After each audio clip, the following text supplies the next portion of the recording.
یہ کچھ ایسی چیزیں ہیں جن کو لوگ نہیں جانتے۔ حضرت ابو ہریرہ رضی اللہ تعالیٰ عنہ سے روایت ہے کہ حضور نبی کریم صلی اللہ علیہ وسلم نے فرمایا، میں نے خود کو حتیم کعبہ میں پایا اور قریش مجھ سے سفر معراج کے بارے میں سوالات کر رہے تھے۔ انہوں نے مجھ سے بیت المقدس کی کچھ چیزیں پوچھی جنہیں میں نے یادداشت میں محفوظ نہیں رکھا تھا، جس کی وجہ سے میں اتنا پریشان ہوا کہ اس سے پہلے اتنا کبھی پریشان نہیں ہوا تھا۔ تب اللہ تعالیٰ نے بیت المقدس کو اٹھا کر میرے سامنے رکھ دیا۔ مجھ سے بیت المقدس کے متعلق جو بھی پوچھتے میں دیکھ دیکھ کر انہیں بتا دیتا، اور میں نے خود کو گروہ انبیاء کرام علیہم السلام میں پایا۔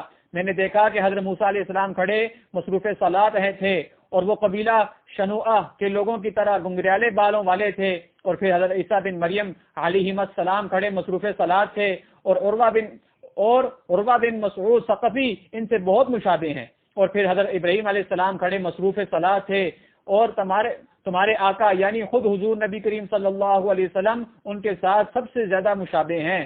پھر نماز کا وقت آیا اور میں نے سب انبیاء کرام علیہم السلام کی امامت کرائی۔ جب میں نماز سے فارغ ہوا تو مجھے کہنے والے نے کہا، یہ مالک ہے جو جہنم کے داروغہ ہیں، انہیں سلام کیجئے۔ بس میں ان کی طرف متوجہ ہوا تو انہوں نے مجھ سے پہلے ہی مجھ سے سلام کیا۔